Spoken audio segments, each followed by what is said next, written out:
Hello, my name is Donovan Schaus, and today I'm giving a presentation on dehydration and the effects on the body and the mind. Dehydration is defined as the excessive loss of body water. Mild water dehydration is defined as the 1.5% loss of normal water volume in the body. Now, if you look up at our picture, you will notice that the body consists significantly of water, approximately 75 to 85%. And the water is distributed evenly throughout the body. According to the brain, there's 80.5%, the bones 13%, kidney 82.7%, muscles 75.6%, blood 90.7%. Now, there are several forms of hydration. Inadequate hydration can lead to headaches, fatigue, and difficulty concentrating. Whether you run a marathon daily or construct a coding on a computer, studies have shown that improper hydration will cause the same adverse reactions such as headaches, fatigue, difficulty concentrating, etc. At the same time, it is appropriate to be aware that the amount of water consumed changes from person to person, generally depending on one's weight. Now, there are 6 common steps to dehydration.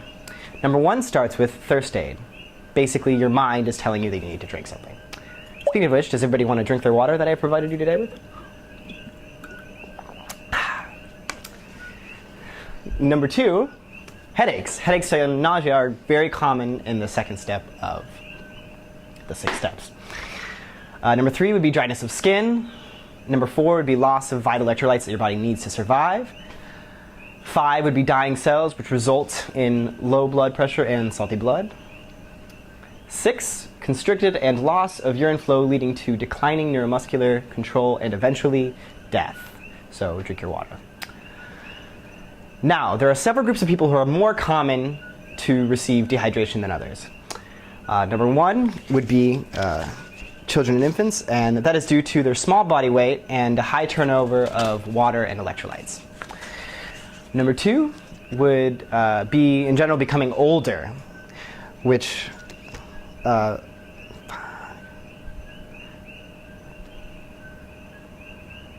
when you become older, your body loses the ability to conserve water, and thirst tends to become more acute, meaning your body doesn't know when to get a drink of water. So older people tend to be more likely to dehydrate. Number 3, chronic illnesses. Several chronic illnesses such as diabetes, kidney disease, alcoholism, and adrenal gland disease can affect your ability to retain water.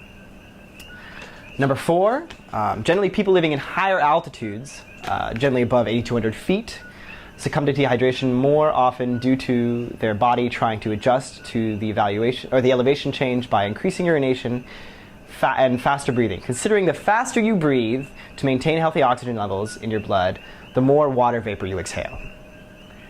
Lastly, exercising in hot or humid climates increases your chances of dehydration due to the humidity slowing the speed at which your sweat evaporates and cools your body, making you hotter and increasing the amount of fluids your body needs to consume.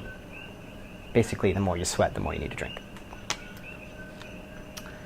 Now, if you look up at our screen, you will see that these are several pictures of extreme cases of dehydration. Now, mild cases, as I had discussed before, can be headaches, nausea, difficulty concentrating.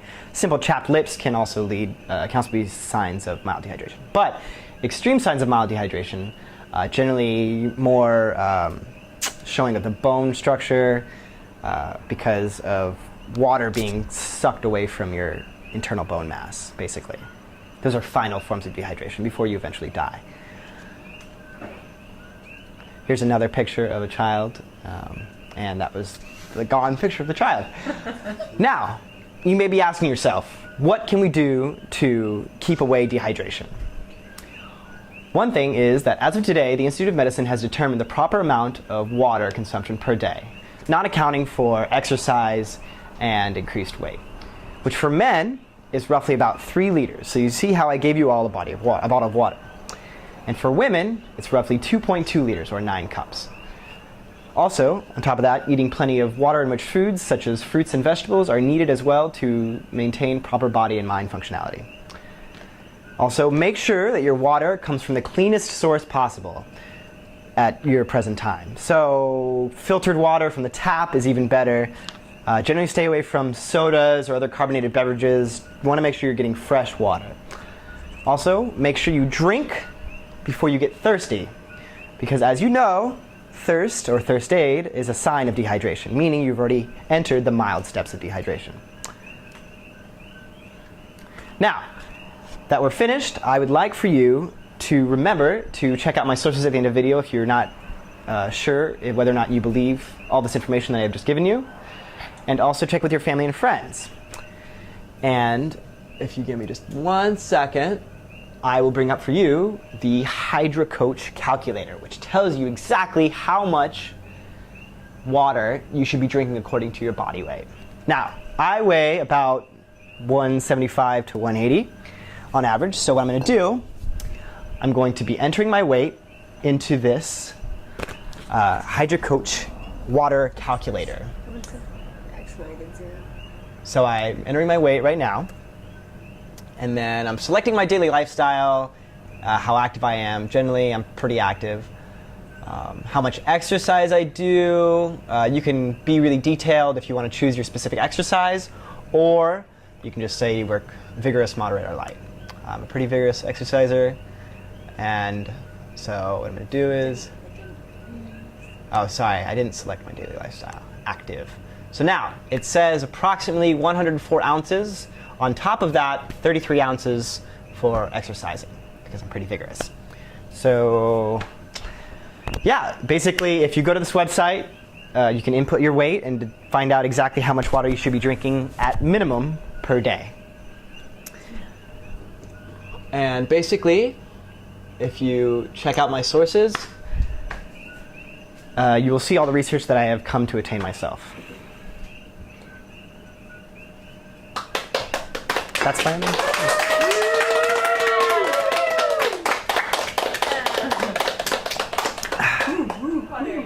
Maybe I should have had people hold up their water in the beginning. We should have